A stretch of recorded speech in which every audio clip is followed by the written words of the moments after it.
I have a dream, oh, I have a dream. Red, white, and blue, fly free, fly free. I believe, oh, I believe. Will you dream with me? Welcome to Changing Times. Good afternoon, everybody. And I tell you what, this is week number 25. And Don, we have completed 6 months. And so this is amazing. So we've got a special show for you today. We're going to go ahead and go backwards to our very first show. We talked about human trafficking. And Don, you and I introduced ourselves and told a little bit about what we do and what we believe in and things like that. And I think we've decided to do that again because we realize that we have so many more listeners today. So much, our audience has increased so much. So we are so blessed that we are doing these shows live at the Axe Media Group headquarters on Kearney Street in Springfield, Missouri. And we also know this is the first day of fall. So welcome to fall. Is that your favorite time of the year, or when's your favorite time of the year? It's this time. Yeah, me too. I just wish it was like the old days when fall was actually each season seemed to be about a 3-month season, and you could have a really good fall. But our fall doesn't last too long. Spring doesn't last too long, and then it seems like the two seasons I don't like as much is winter and summer. Summer gets too hot and too humid in Southwest Missouri, but I know a lot of you like hot weather. I know my wife loves hot weather where she can float in on her little rubber raft and watch and read things on her ebook and stuff like that at the pool. So, but anyway, and then the last part of the show is going to be interesting for our audience if you haven't been tuning in because we're going to kind of give a summary of some of the shows that we've had over the first 24 weeks. And then we want you to know that if you're not seeing this show, but you want to watch it later on, tell your friends. They can watch it anytime on Axe Media Group's Facebook page and watch this show and just catch up with any of the shows. And then be sure and tell us if you want to give us an idea of what kind of show would you like? What topic do you want? We're doing social issues, real social issues. We're talking about solutions, hopefully, and trying to be positive about these social issues. And so you could go on Axe Media Group's Facebook page, send us a message, and then your email address. mycreativeworkcourse@gmail.com. Okay, and mine is Lynn, Lynn, Morris, Morris, 2012 @gmail.com. And we welcome any comments that you have. So I think we'll go ahead and get started. I am Lynn Morris. And I'm Don Blackard. And I tell you what, we are glad to be here today. And I think we're going to go ahead and get started and let people know a little bit about us. Ladies first. Okay. Well, I was going to make a comment about the fall. I'm not actually a big football fan when it comes to like the NFL, but I absolutely love hearing our high school play. And I live close enough that I can hear the Nixa football stadium light up and all of that. And it's just a joy for fall to get to experience that part of local community.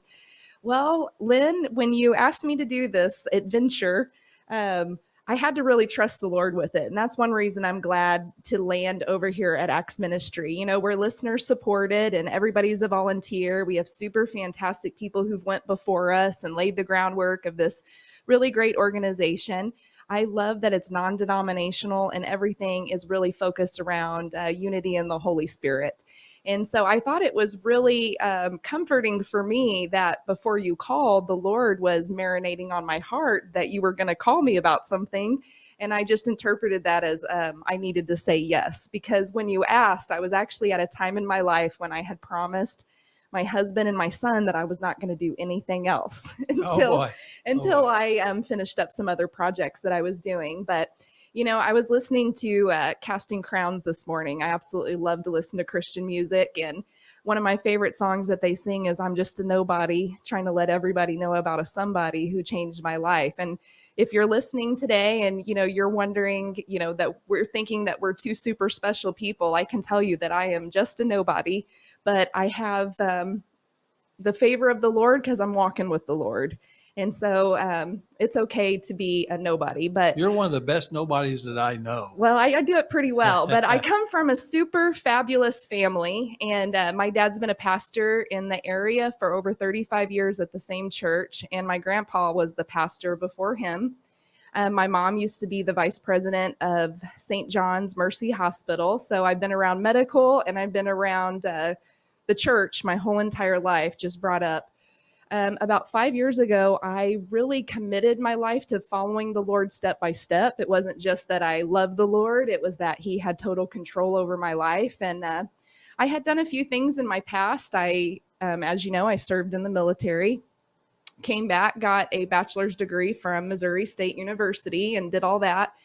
And I promote a product called Protandem, which has given me about 10 years of residuals and a lot of free time.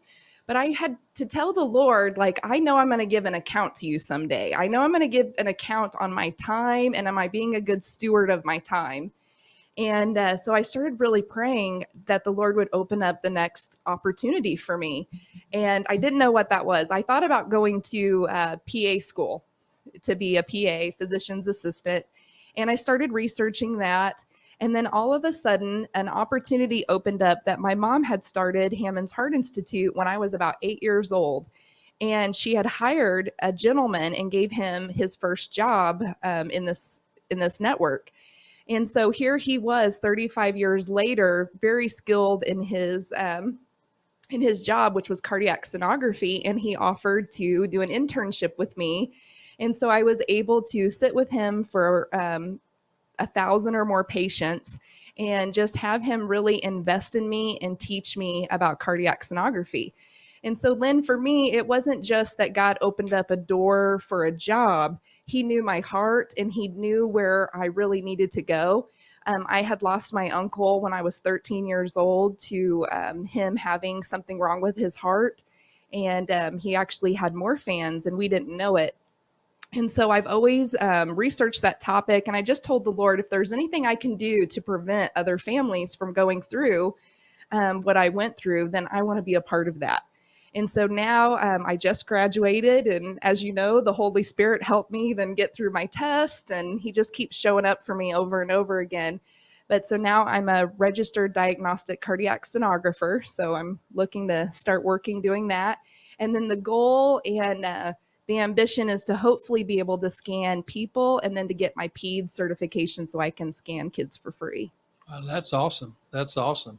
And I think you've also shared with me, Don, that you want to someday have your own business where you can help families and small children get those x-rays at no charge or reduced charge. That's awesome too. Yes. And I also hope to be able to bring a student or two on later when I'm in a position like my boss was. And I just really appreciate that. It's not an easy skill to learn. I think for people who don't understand ultrasound, the heart's the only moving object. So it's like master's level. And he was very patient with me. And I always told him someday I'm going to pay this back and I'm going to be able to teach other people. Well, paying it forward is pretty cool, really. Paying it forward is always the best. Yeah. And so, yeah, thanks for doing that. Yeah. You already know that just someone's done it for you. And you can do it for someone else. Yeah, the big thing with my life right now is I am just trying to be obedient to the Lord, whatever that looks like. You know, as you know, the Lord told me to write a song about 4 years ago, and I don't know where that's going, but I wrote the song, and I have a children's book that's coming out, and I'm just kind of always open to wherever the Lord takes me. And so I'm glad that he brought me to Acts Ministry, to AMG, and Lynn, I've known you a long time, and you just have such a heart for people. You have such a heart for community, but you really have a heart to help people make sure that they reach heaven. And that's something I've always known about you. And so I could not ask for a better co-host and person to be doing this fun little adventure on. Well, hey, I tell you what, that's great. And I appreciate that. You know, it was God-led. Everything that I've done in my life and you've done in your life is actually God-led. I hope the people out there that's watching today and maybe watching over the weekend or the next few weeks, when you watch this show, I hope that God will lead you. I hope you will find Jesus Christ as your Lord and Savior, and that you'll know that inner peace and love that only Jesus can bring you. And your life, this show, Changing Times, we didn't just create this name just for no meaning at all. I mean, don't you all know out there that we are in the middle of changing times, and very rapidly? And whether you like it or you don't like it, we're in the middle of it. And so Don and I have decided to try to be positive people that actually steps out, be bold. Christians need to be bold. You need to step out and do things for your friends and your neighbors and your family right now, and for your state and for your cities and for federal government. We need to be bold right now. There's things that we don't like about this country, the way it looks like it's going. And so if you don't like it, then let's be bold. But just a little bit about myself, Don, I've been blessed. I'm like you said, I'm a nobody too. I have actually come from a middle-class family my mom and dad both had a great work ethic. My dad provided for us. We didn't make a lot of money, but we always seemed to have everything. That's the thing that I don't understand today.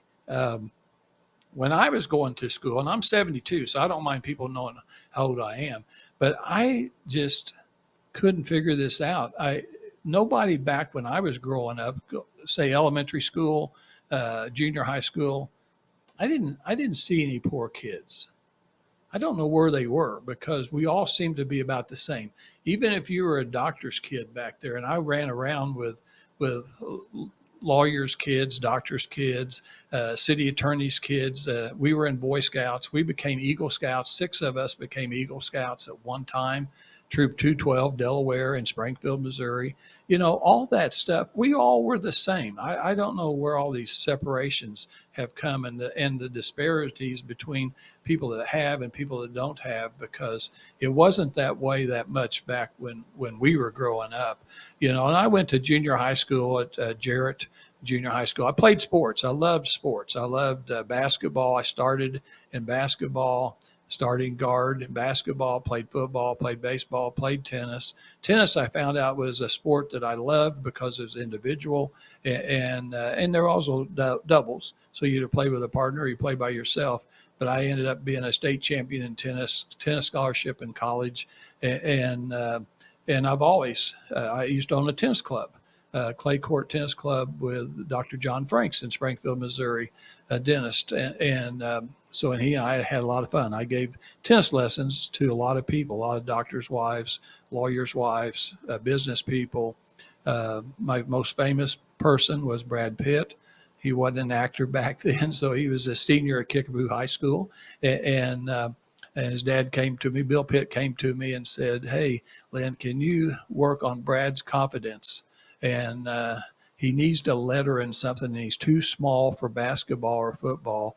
And we think that tennis, because Bill and Jane Pitt, his mom and dad, were pretty good tennis players, and so at our club. And so I said, well, sure, I can. So I think I gave Brad 10 or 12 lessons, and he made the Kickapoo tennis team and won most of his matches, played in the middle of the team, and so did great. And he had never grabbed a racket since that time, so I can't get any kind of royalties or anything out of it. But anyway, growing up, I went to pre-pharmacy school on a scholarship, like I said, in tennis, and then went to pharmacy school, graduated a pharmacy degree, and always wanted to own my own store. And so I did back in 1977, graduated in 72, worked 5 years, saved money, and then opened up my first store in 77. And everything after that's just history. I mean, God led miracles from that time. We filled 12 scripts on August 20th, 77. You can't stay in business filling 12 scripts, okay?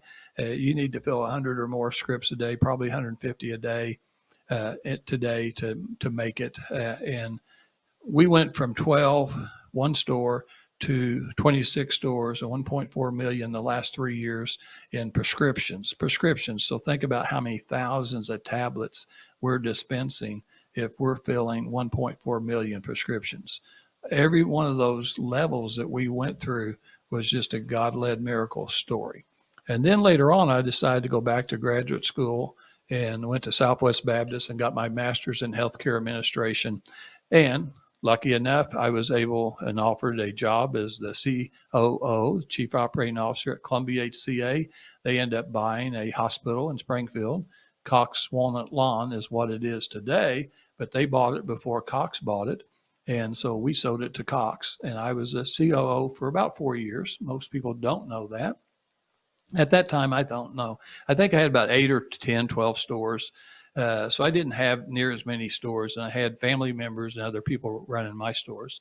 But it was very interesting running that hospital because my boss from Texas, he was a nurse, and she was a Columbia HCA person, allowed me to pretty well run the hospital. So I got to do about every department. I had to learn a lot of stuff. So that was really good.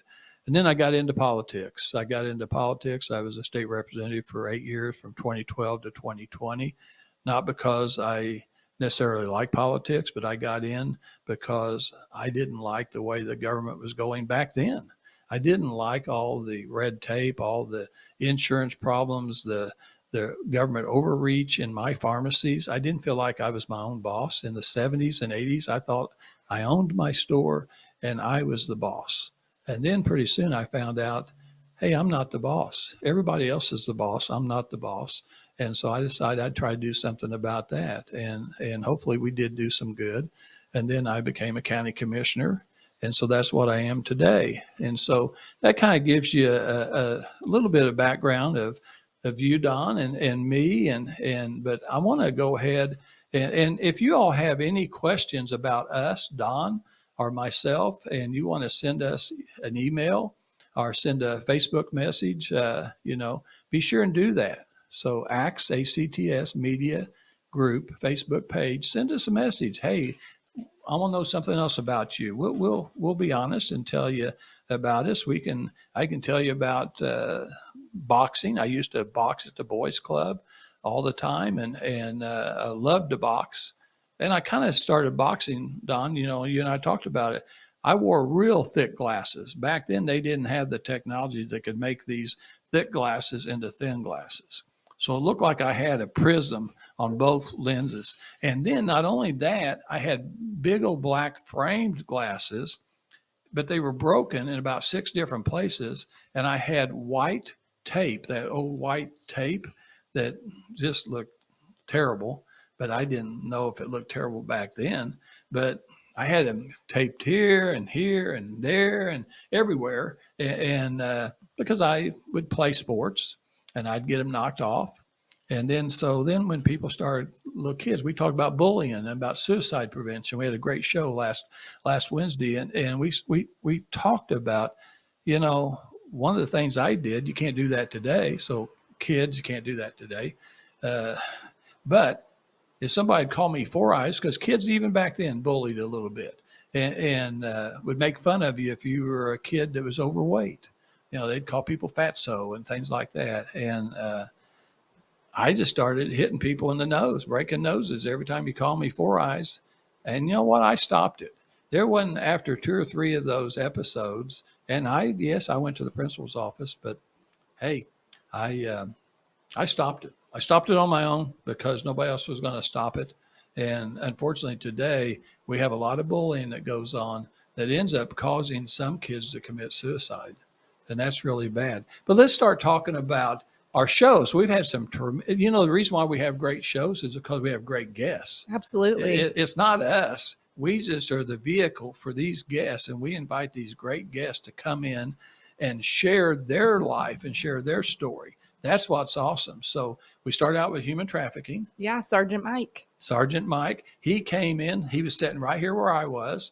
And Don and I had not done the show before, so we were all new and things like that. But I thought it went real well. And he had some good tips on human trafficking. Yeah, and I think that show, I could be wrong, but I think it was viewed over 5,000 times. Yeah, and that's the beginning.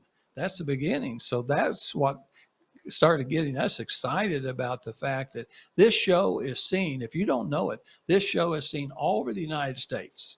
Every state in this country, you can watch this show. But guess what? You can also watch it all over the world.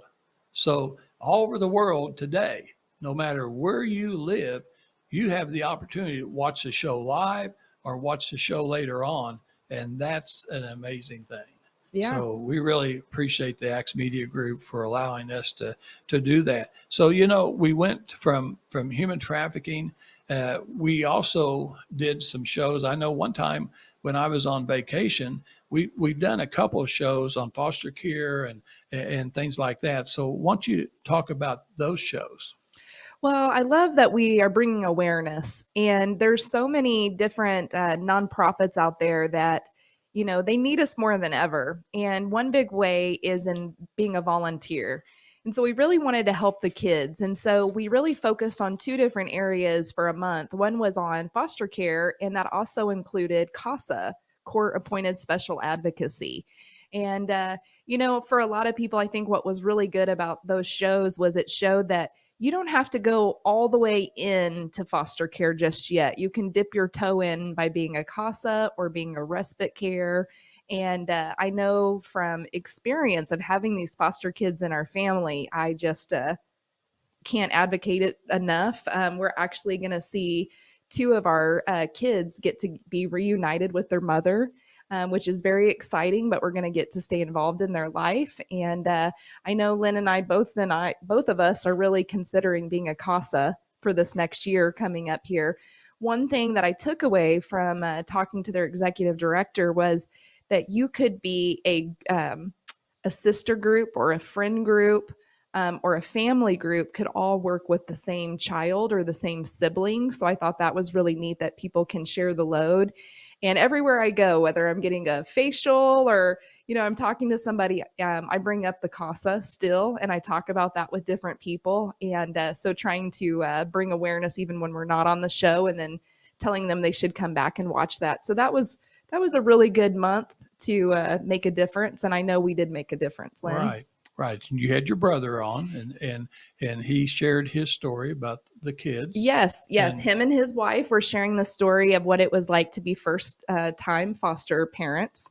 And what was interesting about that is they were actually going through the process of the state to potentially bring in other children, that it didn't work out, but God knew what he was doing. And they actually had this room all ready to go with beds in it. And it was, you know, ready for whatever kid came their way. And it wasn't even a week that they were certified that they ended up having a Right. kid. And it looks like we're going to be adopting that child. Well, that's awesome. I tell you what, I wanted to make sure we mentioned that. And you're exactly right. I think the Lord is working on Janet's heart, my wife's heart right now about CASA. They just started in Christian County and just getting started where we live. And, you know, if she's going to be involved, I'm going to be involved because I think every kid needs a mom and a dad. Mm-hmm. So we'll both be involved. And they had a great statistic that people don't know, that if you have a CASA, they're finding that there's less than a 1% chance that kid re-enters back into the system. And there's a huge statistical chance they will re-enter if they don't have a court-appointed special advocate. And I think just being able to talk to those families and talk to the judge really helps get these kids situated in the right place that they need to be. I know, Lynn, we also went right into autism. That's right. And that's one of the topics that Jim Winding and Axe Ministry Group has been working on for many, many years is autism. Jim shared his story one day, sitting right there next to you, Don, and he had two boys, both autistic. And to, you know, everybody else, you don't know what that's like until you actually have a child or a grandchild that is autistic. And it just completely changes your life. And in some cases, it destroys your life, destroys marriages, it does all kinds of things. But somebody has got to be strong enough to stay firm and take care of those kids.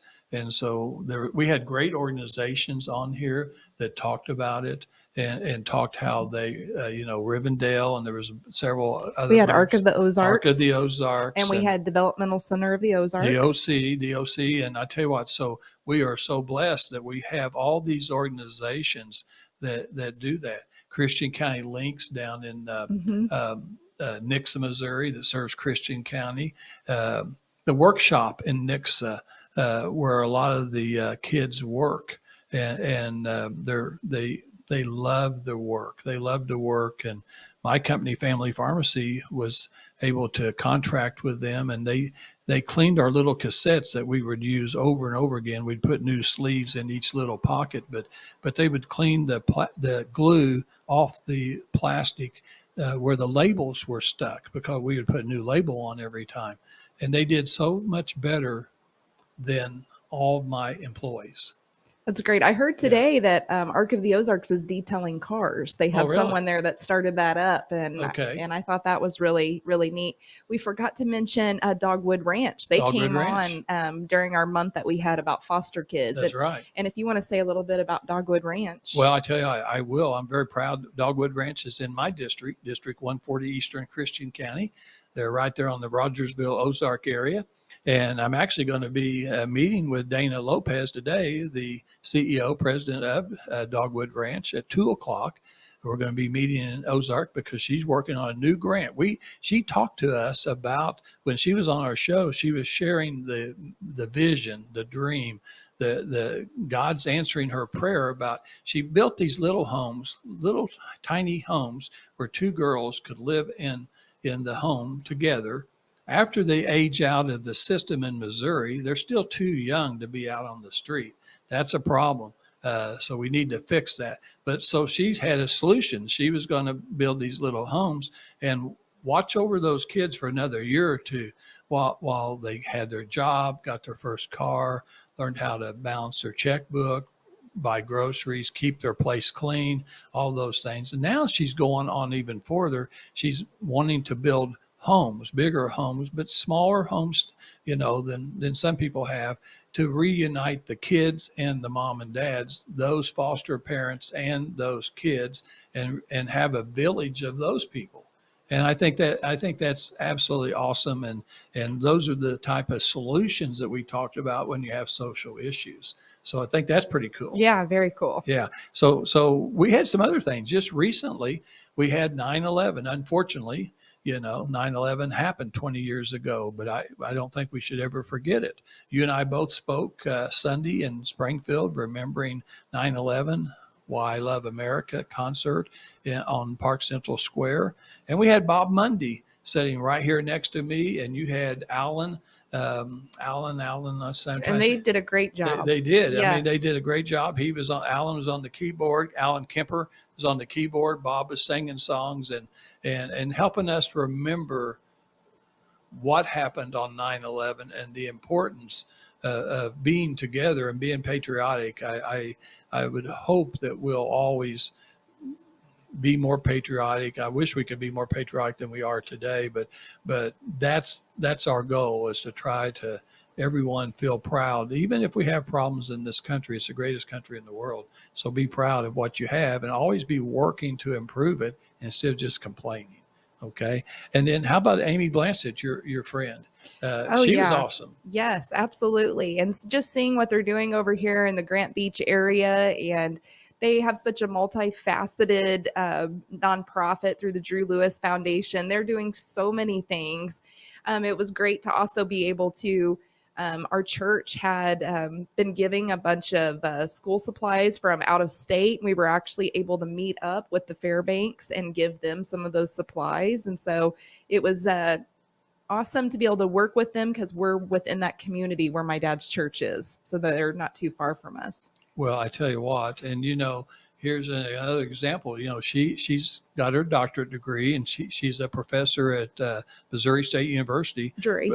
Drury. I'm sorry, but her husband died at an early age. She's just a young lady. Her husband died at a very early age of cancer, and we all of us. I had a car wreck one night coming home from one of my pharmacies down at the lake, Table Rock Lake.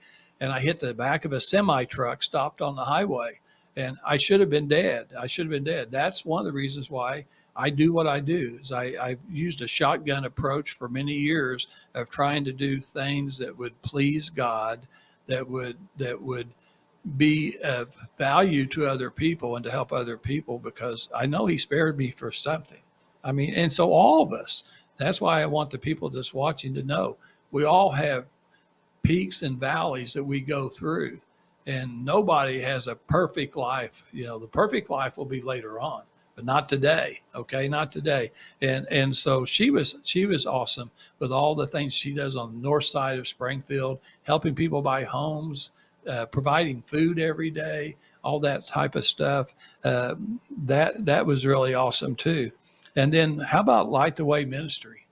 What did you Yeah. think about them? Well, that was one of my favorites. And one big reason was because it was the first time that the husband and wife had done a show together. And I felt like that was very special. And both of their testimonies were very impactful. And I'm someone who believes that music moves people in a way that nothing else can. And so what they're doing is just reaching hearts that maybe we thought couldn't be reached before. And so I just love their ministry. And that is one that I think everybody should go to their website and donate to them. Well, the thing that I liked about what John and Beth Wilson talked about was the fact that not everybody, and your dad and your granddad, you guys have a great church. I go to a great church. It has great buildings and beautiful things inside, but not everybody. Sometimes people just get intimidated by buildings and they don't know who's inside. And so they need to seek out the Lord, but they just are afraid. They can't take that next step. And you said right a while ago, music is a way to lead people to the Lord. You don't have to just do it by praying. You can do it by music. And so John and Beth found a way. Without walls, they have these concerts. Sometimes 10,000, 30,000 people will be at a concert, and they'll have great groups. Like my wife loves King and Country. And so we went to Rogersville one night and watched them, plus, listened to them, plus other great entertainers that night, Christian entertainers. And so and hundreds of people were saved that night that I was there. And so that's awesome. Yeah, I love a good God story too. I love when you hear that how God brought them from where they were to where they are, and that you see that God's just opening up the doors. And I love that testimony of faithfulness. And that was just really great to let our audience hear what's going on with Light the Way. Right. So they have a great life today. But guess what? At one time, they were drug addicts and alcoholics, both of them. And John was saved first, and his wife was saved about a year later. And so that's how it works for everybody out there. Everybody's going to do it at a different time, but I think they were one of my favorites too, and stuff like that. Well, how about Jill Reynolds? We had Jill Reynolds on, and she had Hope, Health, and Healing, a 3-day conference in Branson, Missouri. Spent her own money. She said, "Hey, I don't know where this money's coming from. God just told me that He'll help me do it. Gave me the idea." And she rented out a hotel and did all that. I think they had 23 speakers. And I know Jim Winey and I bought some seats for other people down in the Branson area that couldn't afford it. But they had people from all over the country really coming in to speak at no charge, no cost to Jill. She was just trying to do this outreach for people. Because we do need hope, don't we? Absolutely. There's today, if you really ask what one of the problems is, I think a lot of people feel like they have no hope. We need healing. We need healing. And again, if you want hope and healing, if you know Jesus Christ as your Lord and Savior and know His Father, you can have hope.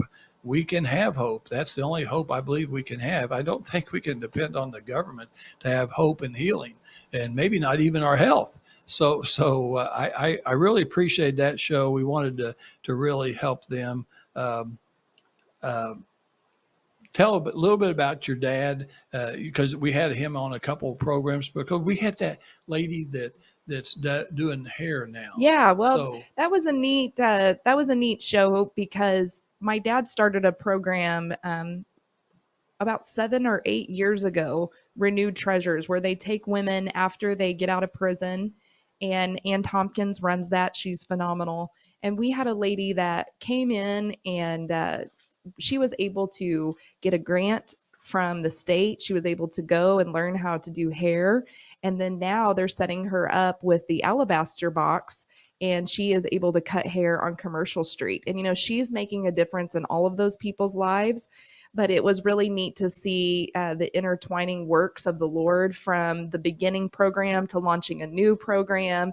And then now we are launching a daycare. So it's good to see what's happening over here on the north side of Springfield. But like you said, Lynn, we hope people get inspired that they could run with these programs or, do these all across the nation. So that's what we're wanting people to see. Well, very good. And education, obviously, that's one of the most important pillars we have in this country.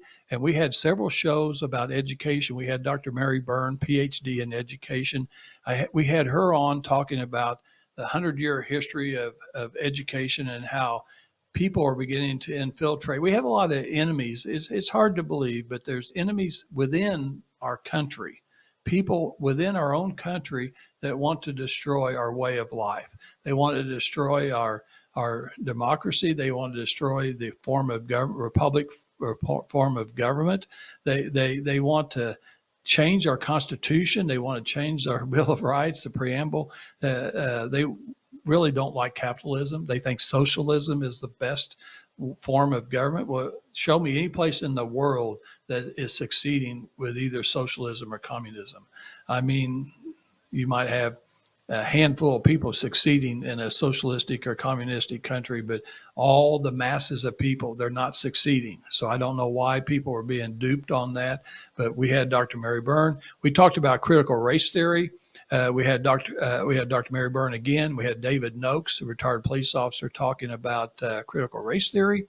And then we had we talked about other forms of education. You don't have public schools are still our backbone, I believe, in our country, but some people feel like they're beginning to fail. So we have homeschooling. We had some great moms talking about homeschooling.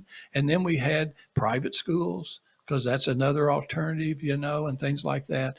And I really do believe in school choice. That's a political football right now. Yeah. But I want kids to get the best education they can get, no matter what. I think every child deserves the same opportunity. Absolutely. So we are for that. We also had some really good shows on addiction, and we had some people really bear their stories of where they were and how successful they are today. And they really gave that message of hope. We had in somebody that talked about a rehabilitation center here locally that talked about that.